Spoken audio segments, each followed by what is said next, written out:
Car Dieu vous a choisi dès le commencement pour le salut, par la sanctification de l'Esprit et par la foi en la vérité.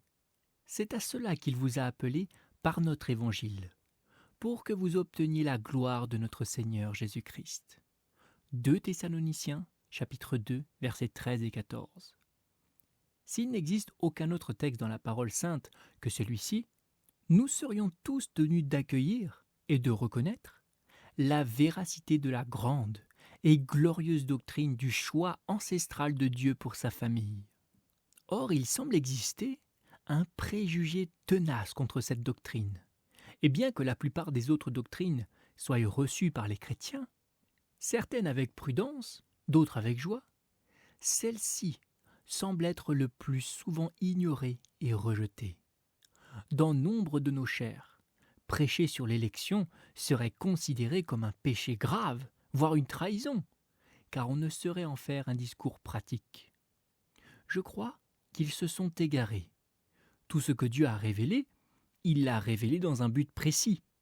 Il n'y a rien dans l'Écriture qui ne puisse, sous l'influence de l'Esprit de Dieu, se transformer en un discours pratique, car toute l'Écriture est inspirée de Dieu et utile à quelque fin spirituelle. Certes, elle ne peut se réduire à un discours sur le libre arbitre, nous le savons bien, mais elle peut se transformer en un discours pratique sur la grâce gratuite. Et la pratique de la grâce gratuite est la meilleure qui soit, lorsque les véritables doctrines de l'amour immuable de Dieu touchent le cœur des saints comme celui des pécheurs. Ce matin, j'espère que certains d'entre vous, surpris par ces paroles, diront « Je vais l'écouter attentivement. Je mettrai de côté mes préjugés et j'écouterai simplement ce que cet homme a à dire. » Ne vous bouchez pas les oreilles et ne dites pas aussitôt « C'est une doctrine élevée ». Qui vous a autorisé à qualifier de haute ou de basse? Pourquoi vous opposer à la doctrine de Dieu? Souvenez-vous du sort des enfants qui critiquaient le prophète de Dieu et criaient « Monde chauve, monde chauve !» Ne dites rien contre les doctrines de Dieu, de peur qu'une bête féroce ne sorte de la forêt et ne vous dévore, vous aussi. Il y a d'autres malheurs que le jugement public du ciel. Prenez garde qu'il ne vous atteigne. Débarrassez-vous de vos préjugés, écoutez calmement et objectivement et entendez ce que disent les Écritures. Et lorsque vous recevrez la vérité, si Dieu daigne la révéler et la manifester à vos âmes, n'ayez pas honte de la confesser. Reconnaître s'être trompé hier, c'est simplement reconnaître que vous êtes un peu plus sage aujourd'hui. Loin d'être un reproche envers vous-même, c'est honorer votre discernement et montrer que vous progressez dans la connaissance de la vérité divine. N'ayez pas honte d'apprendre et de rejeter vos anciennes doctrines et opinions si elles sont fausses. Mais adoptez ce qui vous apparaît plus clairement dans la parole de Dieu. Et si vous ne le trouvez pas dans la Bible, quoi que je puisse dire, quelles que soient les autorités que je puisse invoquer, je vous en supplie, par amour pour vos âmes, rejetez-le. Et si jamais, de cette chair, vous entendez des choses contraires à cette parole sacrée, souvenez-vous que la Bible doit primer et que le ministre de Dieu doit se soumettre à elle. Nous ne devons pas nous appuyer sur la Bible pour prêcher. Nous devons prêcher en la gardant à l'esprit. Après tout, ce que nous avons à prêcher, nous savons bien que la montagne de la vérité est plus haute que ce que nos yeux peuvent discerner. Les nuages et les ténèbres en entourent le sommet et nous ne pouvons en apercevoir le point culminant. Pourtant, nous nous efforcerons de la prêcher du mieux que nous le pourrons. Mais puisque nous sommes mortels et sujets à l'erreur, exercez votre discernement. Éprouvez les esprits pour savoir s'ils viennent de Dieu. Et si, après une mûre réflexion à genoux, vous êtes amené à rejeter l'élection, chose que je considère comme absolument impossible, alors abandonnez-la. Croyez et confessez ce que vous reconnaissez comme la parole de Dieu. Je ne peux rien ajouter de plus en guise d'introduction. Tout d'abord, je vais aborder brièvement la véracité de cette doctrine. Dieu vous a choisi dès le commencement pour le salut, nous dit notre texte. Ensuite, je tenterai de démontrer que cette élection est absolue. Il vous a choisi dès le commencement pour le salut, non pas pour la sanctification, mais par la sanctification de l'Esprit et la foi en la vérité. Troisièmement, cette élection est éternelle, car le texte dit « Dieu vous a choisi dès le commencement ».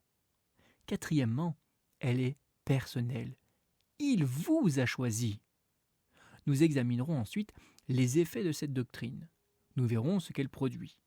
Enfin, si Dieu nous en donne la force, nous tenterons d'en analyser les tendances et de déterminer s'il s'agit véritablement d'une doctrine terrible et licencieuse. Nous prendrons la fleur et, à l'instar des abeilles, nous vérifierons si elle renferme le moindre miel, si elle peut apporter le moindre bien, ou si elle n'est qu'un mal absolu.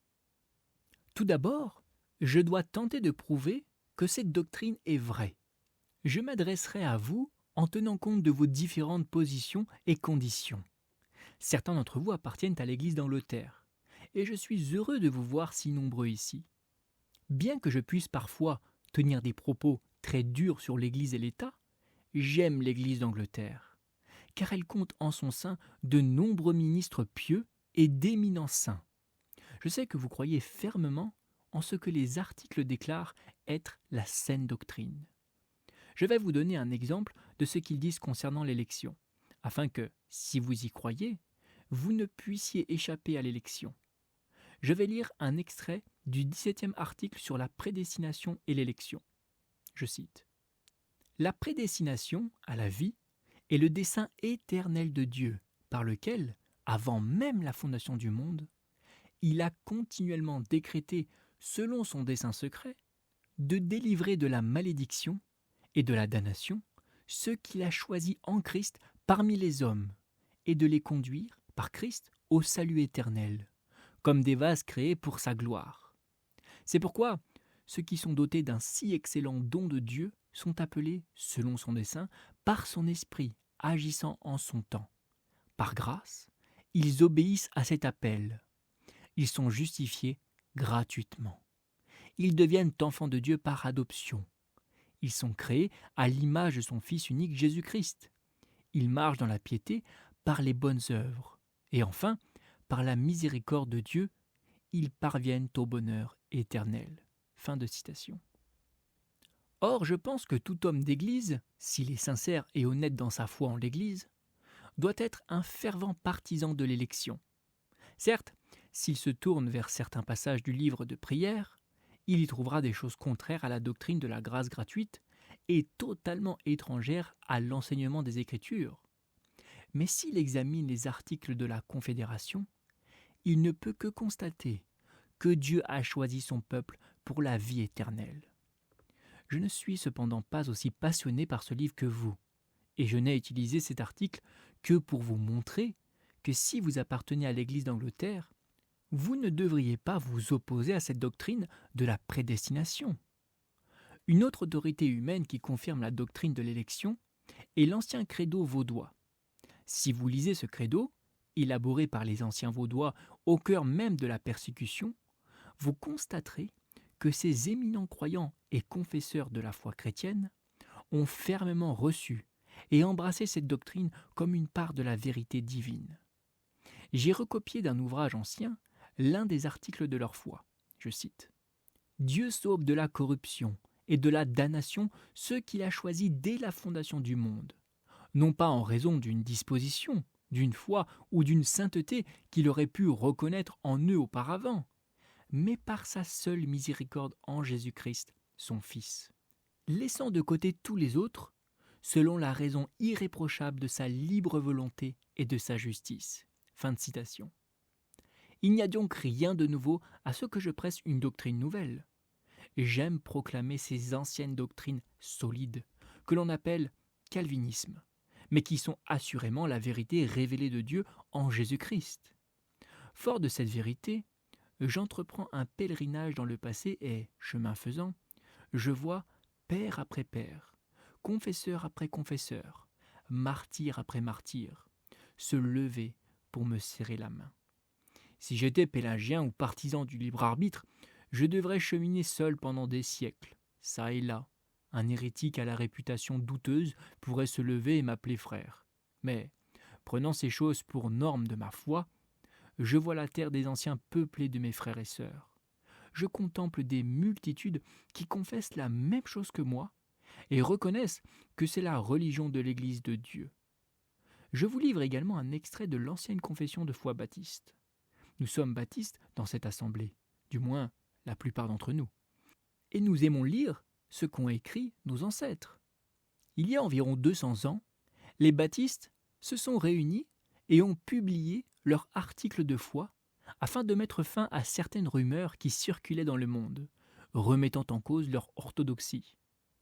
Je me tourne vers ce vieux livre que je viens de publier, la Confession de foi baptiste, et j'y trouve le 3e article suivant, je cite, « Par décret de Dieu, pour la manifestation de sa gloire, certains hommes sont prédestinés ou préordonnés à la vie éternelle par Jésus-Christ, à la louange de sa grâce glorieuse.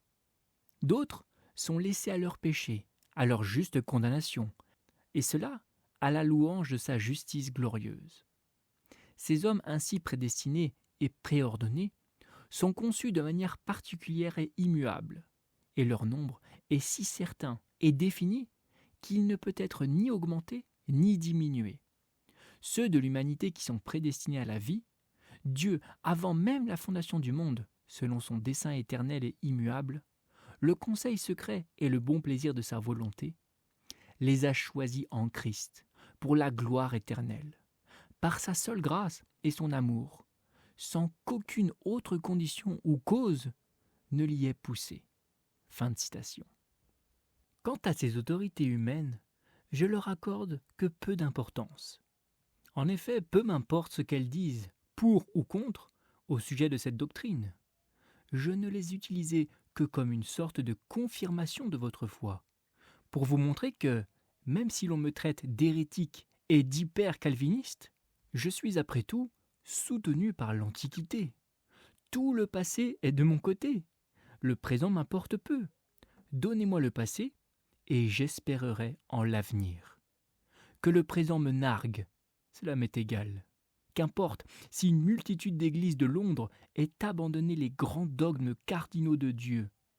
Si une poignée d'entre nous défendons avec fermeté la souveraineté de notre Dieu, si nous sommes assaillis d'ennemis, oui, et même par nos propres frères et sœurs, qui devraient être nos amis et nos soutiens, peu importe.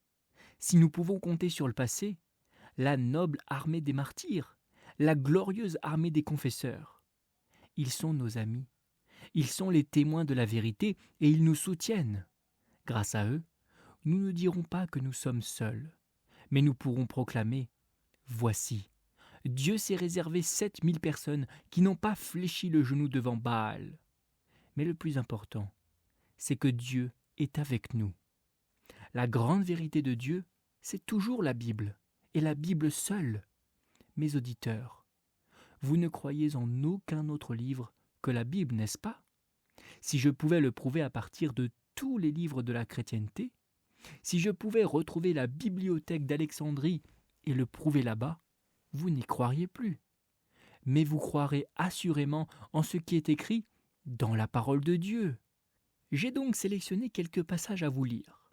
J'aime vous présenter une multitude de textes lorsque je crains que vous ne vous méfiez d'une vérité, afin que vous soyez trop étonnés pour douter, si en réalité vous n'y croyez pas. Permettez-moi de vous énumérer quelques passages où le peuple de Dieu est appelé élu. Bien sûr, si le peuple est appelé élu, il doit y avoir une élection. Si Jésus-Christ et ses apôtres avaient coutume d'appeler les croyants élus, nous devons certainement croire qu'ils l'étaient. Sinon ce terme ne veut rien dire. Jésus-Christ dit « Si le Seigneur n'avait abrégé ses jours, personne ne serait sauvé. Mais à cause des élus, de ceux qu'il a choisis, il a abrégé les jours. De faux Christ et de faux prophètes se lèveront et accompliront des signes et des prodiges pour séduire, si possible, même les élus. Alors il enverra ses anges et rassemblera ses élus des 4 vents, depuis les extrémités de la terre jusqu'aux extrémités du ciel. » Marc 13, 20, 22 et 27. Dieu ne fera-t-il pas justice à ses élus qui crient à lui jour et nuit, même s'il tarde à leur répondre? Luc 18,7.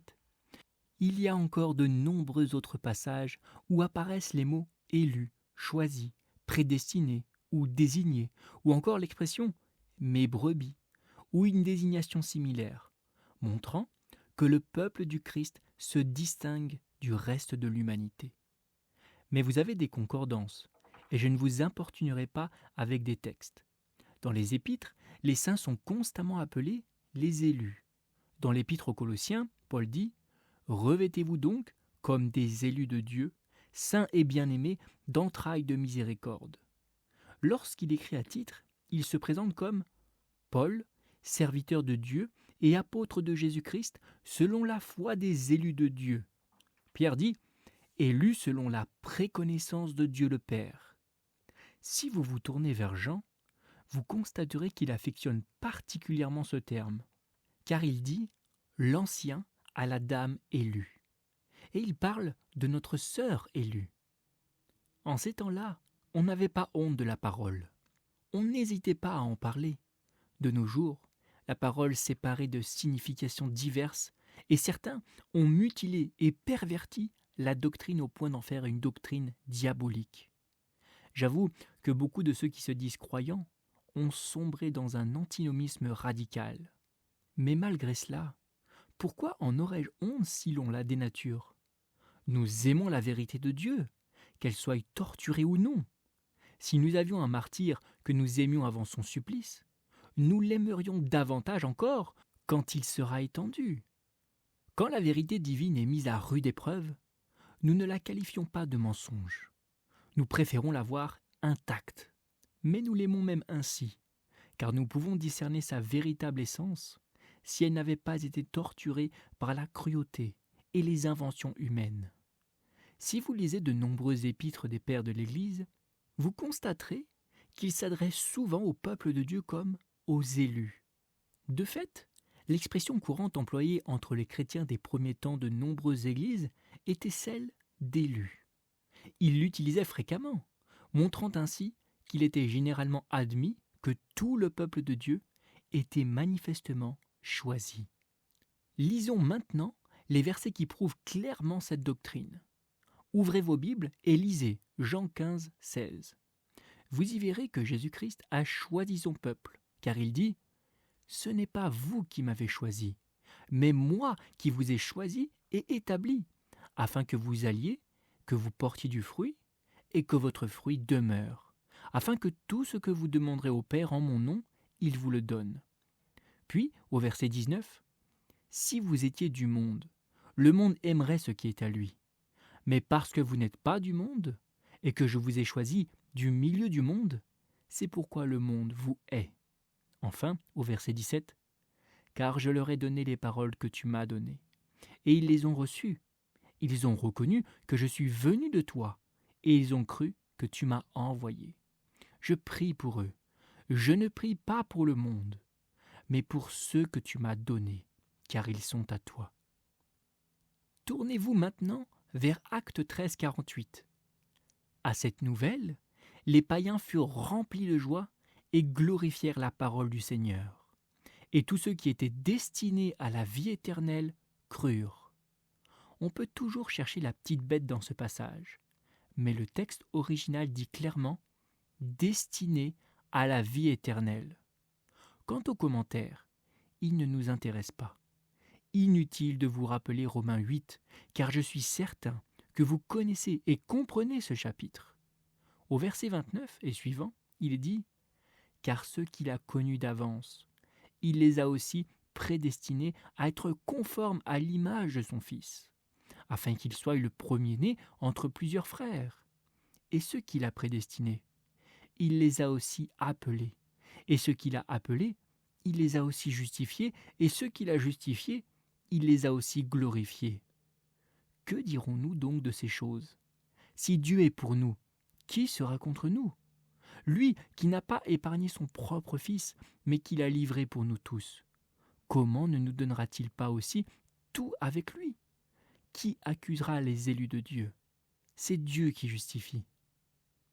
Mes frères, Il serait également inutile de répéter l'intégralité du chapitre 9 de l'Épître aux Romains.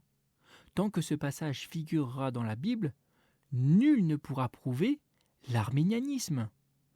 Tant qu'il sera présent dans notre Bible, même les plus violentes contorsions de ce texte ne pourront jamais extirper la doctrine de l'élection des Écritures. Lisons plutôt ces versets. Car avant même la naissance des enfants, avant qu'ils aient fait ni bien ni mal, afin que subsiste quoi?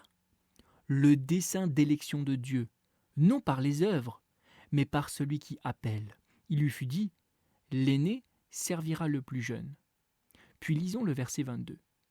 Et si Dieu, voulant manifester sa colère et faire connaître sa puissance, a supporté avec une grande patience des vases de colère, préparés pour la perdition, et s'il a voulu faire connaître la richesse de sa gloire envers des vases de miséricorde, qu'il a préparé d'avance pour la gloire.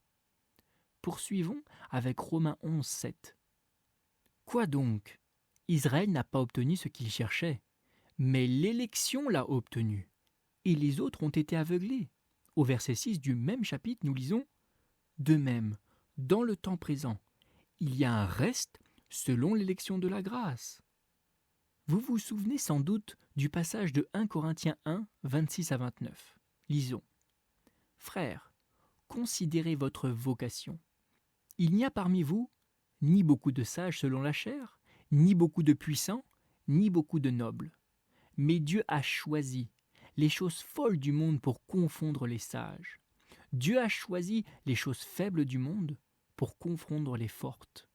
Dieu a choisi les choses viles du monde, celles qu'on méprise, celles qui ne sont rien, pour réduire à néant celles qui existent, afin que nul ne se glorifie devant lui.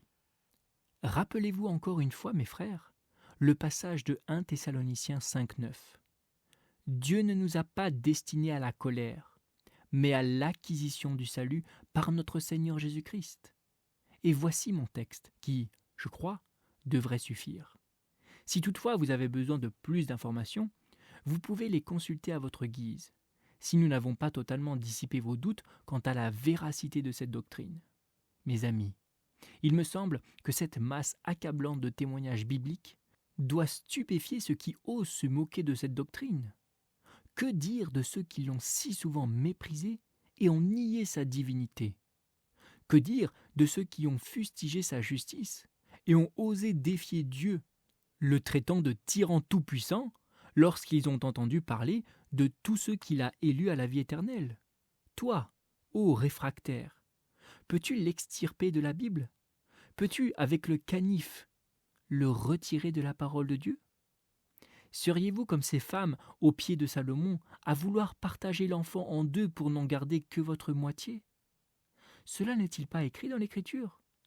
N'est-il pas de votre devoir de vous prosterner devant elle et de reconnaître humblement ce que vous ne comprenez pas, de l'accueillir comme la vérité, même si vous n'en saisissez pas pleinement le sens?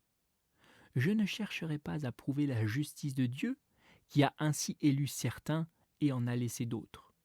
Il ne m'appartient pas de justifier mon maître. Il parlera pour lui-même et il le fait. Mais toi, ô homme, qui es-tu pour contester Dieu? L'objet façonné dira-t-il à celui qui l'a façonné, « Pourquoi m'as-tu fait ainsi ?» Le potier n'a-t-il pas le pouvoir, avec le même argile, de faire un vase d'honneur ou un autre d'un usage vil? Qui est celui qui dira à son père, « Qu'as-tu engendré ?» ou à sa mère, « Qu'as-tu mis au monde ?» Je suis l'Éternel, je forme la lumière, et je crée les ténèbres. Moi l'Éternel, je fais toutes ces choses. Qui es-tu pour contester Dieu? Tremble et baise son bâton. Incline-toi et soumets-toi à son sceptre. Ne conteste pas sa justice et ne porte pas ses actes devant ton tribunal, ô homme. Mais certains disent, il est difficile pour Dieu de choisir certains et d'en laisser d'autres. Je vais vous poser une question. Y a-t-il parmi vous, ce matin, quelqu'un qui désire la sainteté, qui désire se régénérer, renoncer au péché et marcher dans la sainteté? Oui, répond quelqu'un, moi. Alors, Dieu vous a élu. Mais un autre dit, non, Je ne veux pas être saint. Je ne veux pas renoncer à mes convoitises et à mes vices. Pourquoi donc murmurer que Dieu ne vous a pas élu? Car si vous étiez élu, vous auriez placé votre confiance en Dieu. Si Dieu vous avait choisi ce matin pour la sainteté, vous dites que cela ne vous intéresserait pas. Ne reconnaissez-vous pas que vous préférerez l'ivresse à la sobriété, la malhonnêteté à l'honnêteté? Vous aimez les plaisirs de ce monde plus que la religion. Alors, pourquoi murmurez-vous que Dieu ne vous a pas choisi? Si vous aimez la religion, c'est qu'il vous y a appelé. Si vous la désirez, c'est qu'il vous y a appelé. Sinon, de quel droit prétendez-vous que Dieu aurait dû vous donner ce que vous ne souhaitez pas? Supposons que je possède quelque chose qui vous est indifférent et que je dise de le donner à telle ou à telle personne. Vous n'auriez aucun droit de vous plaindre que je ne vous l'ai pas donné. Vous ne seriez pas assez insensé pour vous plaindre que l'autre ait obtenu ce qui vous est indifférent. De votre propre aveu, beaucoup d'entre vous ne désirent pas la religion, ne désirent pas un cœur nouveau et un esprit droit, ne désirent pas le pardon des péchés. Vous ne désirez pas la sanctification. Vous ne souhaitez pas être élu à ces choses. Alors pourquoi vous plaindre? Beaucoup imaginent l'élection comme si tout le monde venait courir vers Dieu et Dieu dirait « toi oui, toi non, toi oui, oh toi oui et toi non ». Mes frères, ce n'est pas ainsi. Ce que nous décrit la Bible, c'est la dépravation totale de l'homme. L'homme fuit Dieu de par nature, mais dans sa grâce, il en appelle à lui. Il en tire vers son Fils unique Jésus-Christ, car s'il ne le fait pas, Jésus dit « Nul ne vient à moins que le Père ne le tire vers moi. » Vous considérez ces choses comme de simples coquilles vides. Et pourquoi vous plaindre de Dieu qui les a données à ceux qu'il a choisis? Si vous les jugez bonnes et les désirez, elles sont à votre disposition. Dieu donne généreusement à tous ceux qui désirent. Mais avant tout, il suscite en eux le désir. Sinon, ils ne désireraient jamais. Si vous aimez ces choses, il vous y a prédestiné, et vous pouvez les obtenir. Maintenant, mes frères, est-ce que ce que je dis est biblique? Regardons, ouvrons Jean 6, 37, où Jésus dit « Tout ce que le Père me donne viendra à moi, et je ne mettrai point dehors celui qui vient à moi. » Maintenant, comment savoir si je suis moi-même élu? Le texte que nous venons de lire nous le dit. Si vous avez foi en Jésus-Christ, si vous êtes venu à lui, c'est que vous êtes élu. Mais si vous n'aimez pas Dieu, qui êtes-vous pour reprocher à Dieu ce que votre propre volonté désespérée vous empêche d'aimer ces choses? Imaginez un homme dans la rue disant « Quel dommage de ne pas pouvoir m'asseoir à la chapelle pour entendre ce que cet homme a à dire. » Et imaginez qu'il ajoute « Je déteste le prédicateur, je ne supporte pas sa doctrine. » Mais c'est tout de même dommage de ne pas avoir de place.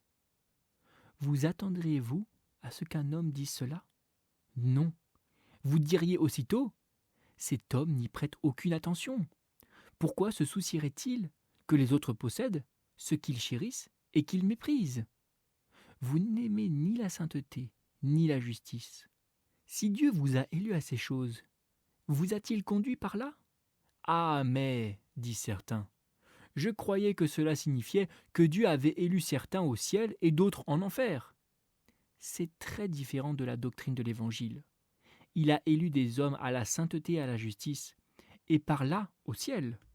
Il ne faut pas dire qu'il a élu ceux-ci simplement au ciel et d'autres seulement en enfer. Il vous a élu à la sainteté si vous aimez la sainteté. Si quelqu'un parmi vous aime être sauvé par Jésus-Christ, Jésus-Christ l'a élu pour être sauvé. Si quelqu'un parmi vous désire le salut, il est élu pour l'obtenir. S'il le désire sincèrement et ardemment, et par le seul et unique moyen que Dieu nous a donné pour y accéder, il est élu. Mais si vous n'en voulez pas, pourquoi, diable, seriez-vous assez stupide pour vous plaindre que Dieu donne à d'autres ce qui vous déplaît. J'ai donc tenté d'aborder la vérité de la doctrine de l'élection. Permettez-moi maintenant de dire brièvement que l'élection est absolue, c'est-à-dire qu'elle ne dépend pas de ce que nous sommes. Le texte dit « Dieu nous a choisis dès le commencement pour le salut ». Mais nos adversaires affirment que Dieu choisit les hommes parce qu'ils sont bons, en raison des diverses œuvres qu'ils ont accomplies. Or, nous leur demandons « Quelles sont ces œuvres pour lesquelles Dieu a élu son peuple ?» S'agit-il de ce que nous appelons communément les œuvres de la loi, c'est-à-dire les actes d'obéissance que la créature peut accomplir? Si tel est le cas, nous vous répondons, si les hommes ne peuvent être justifiés par les œuvres de la loi, il nous semble évident qu'ils ne peuvent être élus par elles. S'ils ne peuvent être justifiés par leurs bonnes actions, ils ne peuvent être sauvés par elles. Le décret d'élection ne peut donc être fondé sur nos bonnes œuvres.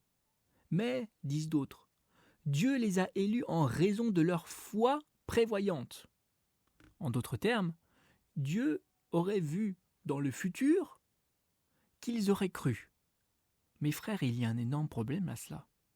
Si Dieu apprend de l'avenir, vous insinuez qu'il n'est pas omniscient, puisqu'il doit nécessairement voir l'avenir pour apprendre.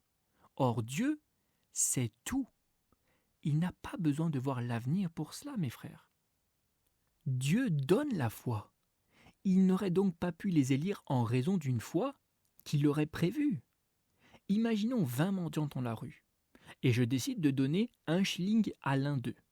Quelqu'un dira-t-il que j'ai décidé de donner 1 shilling à celui-ci, que je l'ai élu pour recevoir ce shilling, parce que j'avais prévu qu'il le recevrait? Ce serait absurde. De même, affirmer que Dieu a élu les hommes parce qu'il prévoyait qu'ils auraient la foi serait une absurdité telle que nous ne pourrions l'entendre un seul instant. La foi est un don de Dieu. Toute vertu vient de lui. Par conséquent, elle ne peut être la cause de son élection, car elle est son don. L'élection, et nous en sommes certains, est absolue et totalement indépendante des vertus que les saints acquièrent par la suite.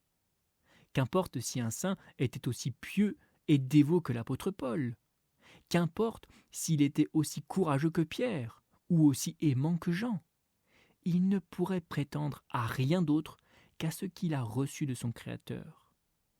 Je n'ai jamais connu de saint, d'aucune confession, qui ait pensé que Dieu l'avait sauvé parce qu'il avait prévu qu'il posséderait ses vertus et ses mérites. Or, mes frères, les plus beaux joyaux que porte un saint, s'ils sont de notre propre création, ne sont pas de première qualité. Ils portent en eux une part de terre. La grâce suprême que nous possédons a aussi une dimension terrestre. Nous le ressentons lorsque nous sommes le plus raffinés, le plus sanctifiés, et que nos paroles doivent toujours être « Je suis le pire des pécheurs, Jésus est mort pour moi ». Notre seul espoir, notre seul recours, repose encore sur la grâce de manifester en la personne de Jésus-Christ. Et je suis certain que nous devons rejeter catégoriquement toute idée que nos grâces, qui sont les dons de notre Seigneur, fruits de son œuvre, aient jamais pu susciter son amour. Et nous devons toujours chanter « Qui avait-il en nous qui puisse mériter l'estime ou réjouir le Créateur ?» C'est ainsi, Père, que nous devons toujours chanter car cela te semblait bon.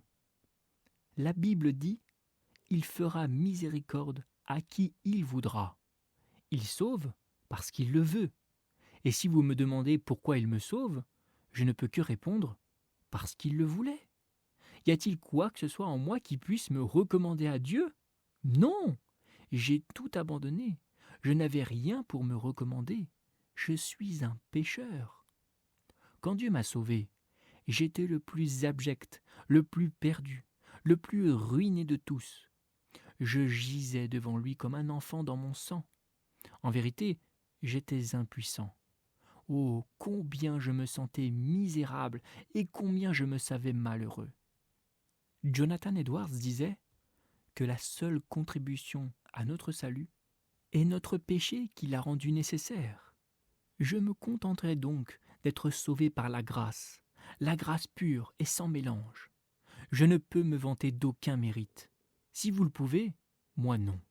Je dois chanter « Seule la grâce gratuite, du début à la fin, a conquis mon affection et a retenu mon âme. » Troisièmement, cette élection est éternelle. Le texte nous dit « Dieu vous a choisi dès le commencement pour la vie éternelle. » Quelqu'un peut-il me dire quand eut lieu le commencement ? Nous devons pour cela remonter aux temps anciens, à l'époque où les mondes furent créés et les systèmes façonnés. Mais nous devons regarder plus loin encore. Tant que nous n'aurons pas atteint le temps où l'univers tout entier dormait dans l'Esprit de Dieu encore à naître, tant que nous n'aurons pas pénétré dans l'éternité où Dieu le Créateur vivait seul, toute chose endormie en lui, toute la création reposant dans sa pensée immense et puissante, nous n'aurons pas deviné encore le commencement. Nous pouvons remonter le temps très loin, des âges et des âges. Nous pouvons remonter, si nous pouvons employer de tels termes étranges, des éternités entières, et pourtant ne jamais atteindre le commencement. Nos ailes pourraient se fatiguer, notre imagination s'éteindre, même si elle pouvait surpasser les éclairs qui jaillissent avec majesté, puissance et rapidité. Elle s'épuiserait bien avant d'atteindre le commencement. Mais Dieu, dès le commencement, a choisi son peuple. Quand il n'y avait encore sur la terre ni être, ni mouvement, ni temps, rien que Dieu lui-même, seul, dans son éternité. Et au commencement, le peuple de Dieu ne faisait qu'un avec la parole. Et au commencement, il l'a choisi pour la vie éternelle. Notre élection est donc éternelle. Je ne m'attarderai pas à le démontrer. Je me contente d'exposer brièvement ces idées à l'intention des jeunes débutants, afin qu'ils comprennent ce que nous entendons par élection éternelle et souveraine. Ensuite, l'élection est personnelle. Là encore, nos adversaires ont tenté de réfuter l'élection en prétendant qu'il s'agit d'une élection des nations et non des individus. Or, regardons ce que déclare l'apôtre. Dieu vous a choisi dès le commencement. Prétendre que Dieu a choisi des nations et non des personnes est une aberration, car l'objection même qui s'oppose au choix d'une personne s'applique au choix d'une nation. S'il n'était pas juste de choisir une personne, il serait bien plus injuste de choisir une nation, puisque les nations ne sont que l'union des multitudes d'individus. Choisir une nation semble être donc un crime bien plus grave. Choisir 10 000 personnes serait assurément considéré comme pire que d'en choisir une seule. Distinguer une nation entière du reste de l'humanité semble être un acte de souveraineté divine plus extravagant encore que l'élection d'un pauvre mortel et l'exclusion d'un autre. Mais que sont les nations sinon des hommes ? Que sont les peuples entiers sinon des combinaisons d'unités différentes ? Une nation est composée de cet individu, et de celui-ci et de celui-là. Et si vous me dites que Dieu a choisi les Juifs, je réponds, il a choisi ce Juif-là, et cet autre Juif, et encore cet autre Juif. Et si vous dites qu'il a choisi la Grande-Bretagne, je réponds, il a choisi cette Britannique, ou cet autre Britannique, et encore cet autre Britannique. En fin de compte, il s'agit donc de la même chose. L'élection est donc personnelle. Elle ne peut en être autrement. Quiconque lira ce texte et d'autres semblables constatera que l'Écriture parle constamment du peuple de Dieu un par un et le présente comme ayant été le sujet particulier de l'élection. Nous sommes fils de Dieu par son élection, nous qui croyons en Jésus-Christ. Par sa destinée éternelle, nous recevons ici la grâce souveraine. Nous savons qu'il s'agit d'une élection personnelle. L'autre idée, car le temps me manque pour m'attarder longuement sur ces points, est que l'élection produit de bons résultats. Dès le commencement, il vous a choisi pour la sanctification de l'esprit et la foi en la vérité. Combien d'hommes se méprennent complètement sur la doctrine de l'élection ? Et comme mon âme brûle et bouillonne au souvenir des terribles maux engendrés par le pillage et l'appropriation de cette glorieuse part de la glorieuse vérité de Dieu. Combien sont ceux qui se disent « Je suis élu » et qui se sont adonnés à la paresse, voire pire, ils disent je suis l'élu de Dieu, et se sont livrés au mal. Ils se sont précipités vers tout ce qui est impur, car ils disent « Je suis l'enfant élu de Dieu. Quelles que soient mes œuvres, je peux donc vivre et faire ce qu'il me plaît. Ô vous, mes bien-aimés, je vous mets en garde solennellement contre le danger de pousser la vérité trop loin, ou plutôt contre le danger de la transformer en erreur, car on ne peut jamais aller trop loin avec elle. Il y a un énorme danger, car on peut faire de ce qui est censé être doux, pour notre réconfort, un poison mortel. Je vous le dis, des milliers d'hommes ont été perdus par une mauvaise compréhension de l'élection. Ils disaient « Dieu m'a élu pour le ciel et la vie éternelle », mais ils oubliaient qu'il est écrit « Dieu les a élus par la sanctification de l'Esprit et la foi en la vérité ». Voilà l'élection de Dieu, l'élection à la sanctification et à la foi. Dieu choisit son peuple pour être saint et croyant. Combien d'entre vous ici présents sont croyants ? Combien de membres de mon assemblée peuvent mettre la main sur leur cœur et dire « J'ai confiance en Dieu, je suis sanctifié » ? Y a-t-il parmi vous quelqu'un qui dit « Je suis élu » ? L'un de vous dit « Je suis convaincu d'être élu », mais je lui rappelle un acte répréhensible commis ces 6 derniers jours. Un autre dit « Je suis élu », mais je le regarde droit dans les yeux et lui dis « Élu ? Tu n'es qu'un hypocrite maudit !» D'autres encore disent « Je suis élu », mais je leur rappelle qu'ils négligent le trône de grâce et ne prient pas. Ô mes bien-aimés, ne pensez jamais à être élu si vous n'êtes pas saints. Si vous regardez un arbre et vous constatez son fruit, et vous remarquez qu'il est mauvais, vous ne pouvez pas appeler bon cet arbre. Ainsi le Seigneur nous a commandé qu'on reconnaît l'arbre à son fruit. On reconnaît le croyant à ce qu'il dit, à ce qu'il fait, à ce qu'il désire, à ce qu'il pense. Voilà comment on reconnaît un élu de Dieu. Vous pouvez venir à Christ comme pécheur, mais vous ne pouvez venir à Christ comme élu que lorsque vous reconnaissez votre sainteté. Ne vous méprenez pas sur mes paroles. Ne dites pas « je suis élu » tout en croyant vivre dans le péché. C'est impossible. Les élus de Dieu sont saints. Ils ne sont ni purs, ni parfaits, ni sans tache, mais il se déclare élu que dans sa sainteté. Il peut être élu et pourtant demeurer dans les ténèbres, mais il n'a pas le droit de le croire. Nul ne peut l'affirmer sans preuve. Cet homme peut vivre un jour, mais il est déjà mort. Si vous marchez dans la crainte de Dieu, cherchant à lui plaire et à obéir à ses commandements, ne doutez pas que votre nom soit inscrit dans le livre de vie de l'agneau avant la fondation du monde. Et pour que cela ne vous paraisse pas trop difficile, considérez l'autre marque de l'élection, la foi, la croyance en la vérité de Dieu. Quiconque croit en la vérité de Dieu et en Jésus-Christ est élu. Je rencontre souvent des âmes malheureuses qui s'inquiètent et se tourmentent à cette idée. « Et si je ne suis pas élu ?» disent-ils. « Oh monsieur, disent-elles, je sais que je fais confiance à Jésus. Je sais que je crois en son nom et que j'ai confiance en son sang. Mais que se passerait-il si je ne suis pas élu ? Pauvre âme, vous ne connaissez pas grand-chose à l'Évangile. Sinon, vous ne parlerez jamais ainsi, car celui qui croit est élu. Ceux qui sont élus le sont pour la sanctification et pour la foi. Si vous avez la foi, vous êtes parmi les élus de Dieu. Vous pouvez le savoir et vous devriez le savoir, car c'est une certitude absolue.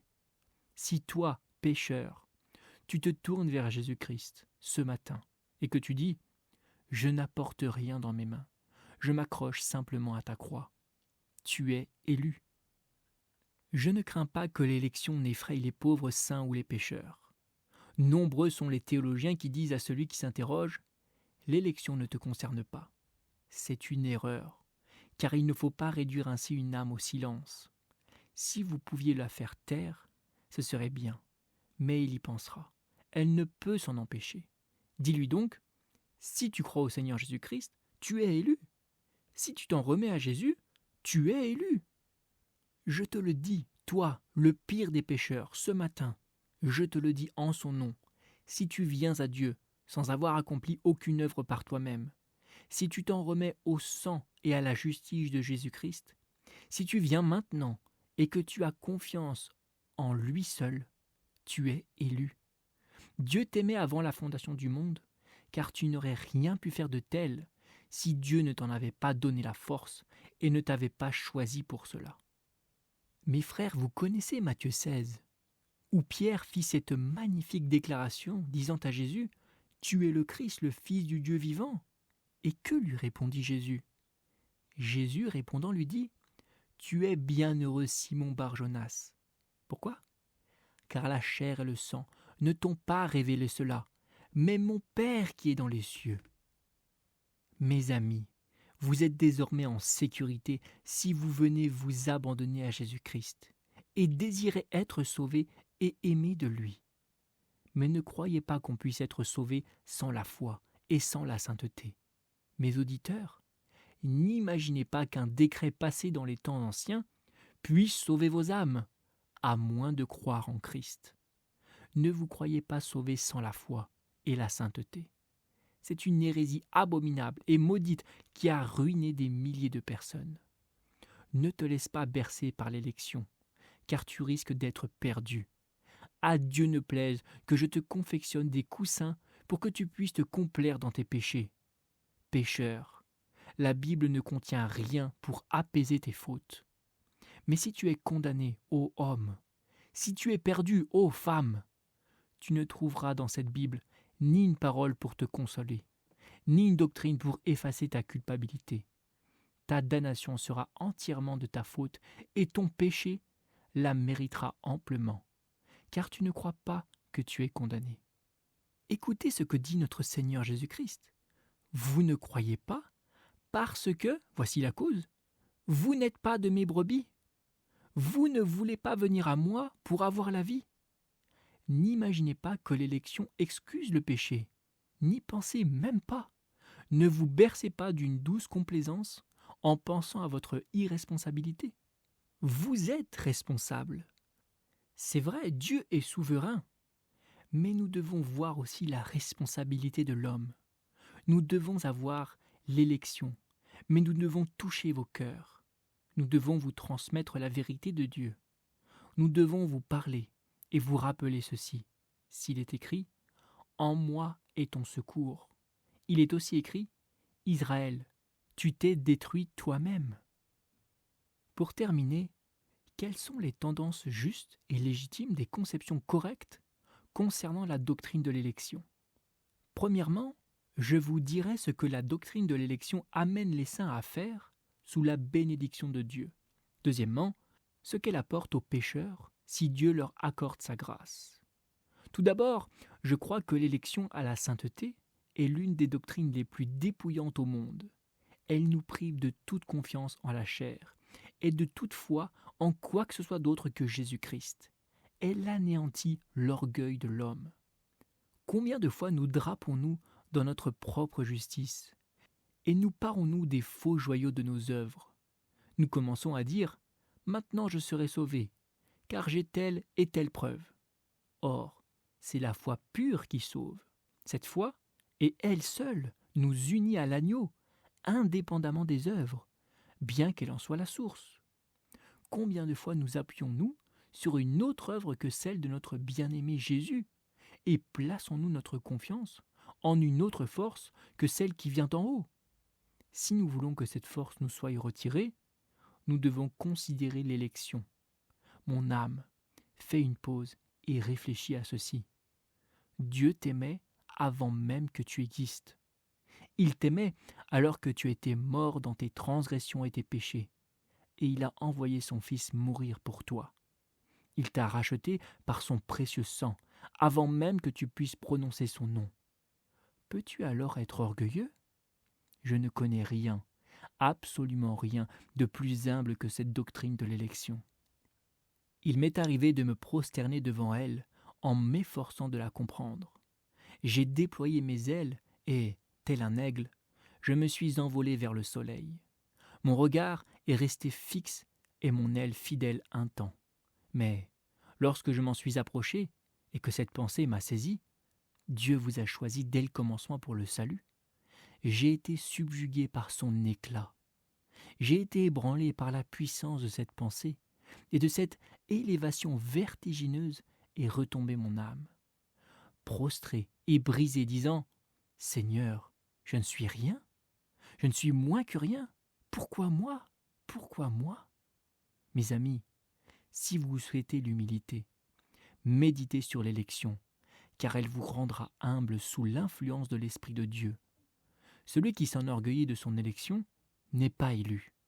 Et celui qui en est touché par cette conviction peut croire qu'il l'est. Il a toutes les raisons de le croire, car l'un des bienfaits les plus précieux de l'élection est de nous aider à nous humilier devant Dieu. Une fois encore, l'élection du chrétien devrait le rendre intrépide et audacieux. Nul n'est plus audacieux que celui qui se croit élu de Dieu. Que lui importe le sort des hommes s'il est choisi par son Créateur? Que lui importe le pépillement de quelques moineaux s'il sait qu'il est un aigle de sang royal? S'inquiétera-t-il lorsque le mendiant le montrera du doigt? Lui qui porte dans ses veines le sang royal du ciel? Craindra-t-il si le monde entier se dresse contre lui? Si la terre est en guerre, il demeure en paix parfaite, car il est dans le lieu secret du tabernacle du Très-Haut, dans le grand pavillon du Tout-Puissant. Je suis à Dieu, dit-il, je suis différent des autres hommes.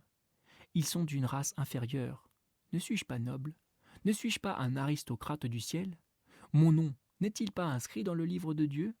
Se soucie-t-il du monde? Non. Tel le lion indifférent aux aboiements du chien, il sourit à tous ses ennemis. Et lorsqu'il s'approche trop près, il se déplace et les réduit en miettes. Que leur importe-t-il? Il les domine comme un colosse, tandis que des petits hommes marchent à ses pieds sans le comprendre. Son front est de fer, son cœur de silex. Que lui importe l'homme? Non, si un sifflement universel s'élevait du vaste monde, il lui sourirait, car il dirait « Celui qui a fait de Dieu son refuge trouvera un séjour très sûr. » Je suis l'un de ses élus. Je suis choisi par Dieu et précieux à ses yeux. Et même si le monde me rejette, je ne crains rien. À vous, professeurs opportunistes, certains d'entre vous plieront comme des saules. Rares sont les chrétiens inébranlables de nos jours qui peuvent résister à la tempête. Et je vais vous en révéler la raison. C'est parce que vous ne vous croyez pas élus. Celui qui se sait élu sera trop fier pour pécher. Il ne s'abaissera pas à commettre les actes du commun des mortels. Celui qui croit en la vérité de Dieu dira « Dois-je compromettre mes principes? Changer mes doctrines? Renoncer à mes convictions? Cacher ce que je crois être vrai? Non. Puisque je sais que je suis un élu de Dieu, je proclamerai la vérité de Dieu, quoi qu'on en dise, face à l'opposition de tous. Rien ne donne à un homme une telle assurance que de se sentir élu de Dieu. Il ne tremblera pas, il ne sera pas ébranlé, car il sait que Dieu l'a choisi. De plus, l'élection nous sanctifie. Rien sous l'influence bienveillante du Saint-Esprit ne peut rendre un chrétien plus saint que la pensée d'être élu. Pécherai-je, dit-il, après que Dieu m'a choisi? Transgresserai-je après un tel amour? M'égarerai-je après tant de bonté et de tendre miséricorde? Non, mon Dieu, puisque tu m'as choisi, je t'aimerai, je vivrai pour toi, puisque tu es devenu mon Père, ô Dieu éternel. Je me donnerai à toi pour t'appartenir à jamais, par élection et par rédemption, me remettant entre tes mains et me consacrant solennellement à ton service. Et maintenant, pour finir, aux impies, que pensez-vous de l'élection? Tout d'abord, vous les impies, je vous excuse un instant.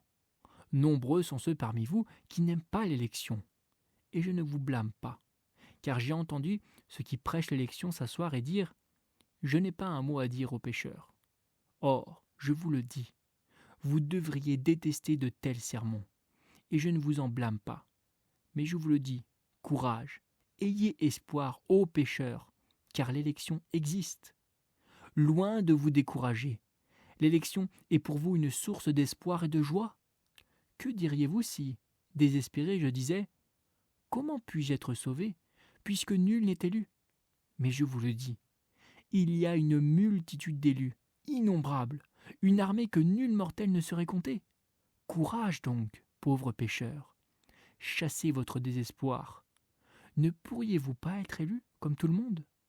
Car il existe une foule innombrable d'élus. Joie et réconfort vous attendent. Alors non seulement reprenez courage, mais allez, tentez le Maître. Souvenez-vous, si vous n'étiez pas élu, vous n'y perdrez rien. Est-ce que vous vous rappelez ce qu'ont dit les 4 lépreux? Laissons-nous tomber entre les mains des Syriens, car si nous restons ici, nous mourrons. Et si nous allons vers eux, nous ne pouvons que mourir. Ô pécheur, approche-toi du trône de la miséricorde. Tu peux mourir où tu es. Va vers Dieu. Et même s'il te rejetait, même si sa main levée te repoussait, chose impossible, tu n'y perdrais rien. Tu n'en serais pas plus damné. De plus, même si tu étais damné, tu aurais au moins la satisfaction de pouvoir lever les yeux en enfer et dire « Dieu, je t'ai demandé miséricorde et tu ne me l'as pas accordée. Je l'ai imploré, mais tu me l'as refusé. » Mais je te rassure, personne ne dira jamais cela en enfer. Tu ne diras jamais « Ô pécheur », si tu vas à lui et que tu lui demandes, tu recevras, car il n'a jamais rejeté personne. N'est-ce pas là ton espoir? Certes, il y a un nombre limité, mais il est vrai que tous ceux qui cherchent en font partie. Va et cherche. Et si tu es le premier à aller en enfer, dis aux démons que tu as péri ainsi. Dis-leur que tu es un paria après être venu à Jésus, coupable de péché. Je te le dis, cela déshonorerait l'Éternel, avec toute la révérence que je dois à son nom. Et il ne le permettrait pas. Il est jaloux de son honneur. Il ne pourrait permettre à un pécheur de dire cela en enfer. Mais hélas, pauvre âme, ne crois pas que tu puisses perdre quoi que ce soit en venant à lui. Une autre question me taraude. Aimes-tu l'idée de l'élection ce matin? Es-tu prêt à en reconnaître la justice? Dis-tu, je me sens perdu, je le mérite, et si mon frère est sauvé, je ne peux pas murmurer. Si Dieu me détruit, je le mérite. Mais s'il sauve celui qui est assis à côté de moi, il a le droit de faire ce qu'il veut des siens, et je n'y perds rien. Peux-tu l'affirmer sincèrement? Si oui, alors la doctrine de l'élection a produit l'effet escompté sur ton esprit, et tu n'es pas loin du royaume des cieux. Tu es là où tu dois être, là où l'Esprit veut que tu sois. Et étant ainsi ce matin, va en paix. Dieu a pardonné tes péchés. Tu ne le ressentirais pas si tu n'étais pas pardonné. Tu ne le ressentirais pas si l'Esprit de Dieu n'agissait pas en toi. Réjouis-toi donc, que ton espérance repose sur la croix du Christ. Ne pense pas à l'élection, mais à Jésus-Christ. Repose-toi sur Jésus, Jésus le premier, le dernier, et pour l'éternité.